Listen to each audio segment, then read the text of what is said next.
Hello' guys, এই মানুহজনক আপোনালোকে চিনি পাইছেনে? এই মানুহজন হ'ল গোৱালপাৰা আমবাৰী 4 নম্বৰ ৱাৰ্ডৰ। কি নাম তোমাৰ? সাইদুদ্দিন আহমেদ। গফ হুছেইন সাইদুদ্দিন আহমেদ। সাইজুদ্দিন আহমেদ। এখেতে কিছুমান কাম জানে। যেনেকুৱা কি কাম জানা তুমি? ইনভাৰ্টাৰ, বেটাৰী, লাইট আৰু কি জানা? ফেন, ইনভাৰ্টাৰ, বেটাৰী আৰু আপোনালোকে ডিষ্টিল ৱাটাৰ কেতিয়াও কিনিব নালাগে। মই ফ্ৰীত বনাওঁ সেই কাম। এটা টাইম দিম, সেই টাইম হিচাপে আহিব। হয় হয় হয়। তাৰমানে তুমি মানে ডিষ্টিল ৱাটাৰ বনোৱা আৰু সকলো ইনভাৰ্টাৰ, বেটাৰী ধৰণৰ ইলেক্ট্ৰিক কামবিলাক মই কৰোঁ। আপুনি কৰে? হা? আচ্ছা আচ্ছা। এই আৰু কি জানে আপুনি? এই বেটাৰী, ইনভাৰ্টাৰ, হয় নেকি? ফেন, লাইনৰ কাম। আপোনাৰ চেহাৰাটো দেখিলে ডিষ্টিল ৱাটাৰ কেতিয়াও বঢ়িয়া বঢ়িয়া বঢ়িয়া বঢ়িয়া। কিনিব আপোনাৰ নালাগে। ডিষ্টিল ৱাটাৰ কোনো কেমিকেল নাই, মই নিজে বনাওঁ সেই কাম। নিজে বনাই।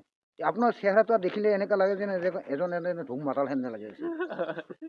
আচলতে আপোনাৰ ইমানখিনি অভিজ্ঞতা আছে। এতিয়া গোৱালপাৰা ৰাইজে মই টোপনিৰ পৰা উঠি আহিলোঁ। টোপনিৰ পৰা উঠিছে। আচ্ছা আচ্ছা। গোৱালপাৰা ৰাইজে আপোনাৰ গোটেইখিনি কথাত অৱগত হ'ল। আৰু কিবা সেনেকুৱা কাম থাকিলে ইলেক্ট্ৰিক কাম, টিভি, ৰেডিঅ', ফেন আৰু কি ইনভাৰ্টাৰ এইবিলাক সকলো মেৰামতি কৰে তেখেতে। ডিষ্টিল ৱাটাৰ আৰু তেখেতৰ নাম হৈছে কি নাম? সাইদুদ্দিন আহমেদ। সাইজুদ্দিন আহমেদ। ক'ত থাকা তুমি? গোৱালপাৰা আমবাৰী। Goalpara Amabari 4 number ward. আৰু মই কামো কৰিছিলোঁ ৰেজিপ ভাইৰ দোকানত।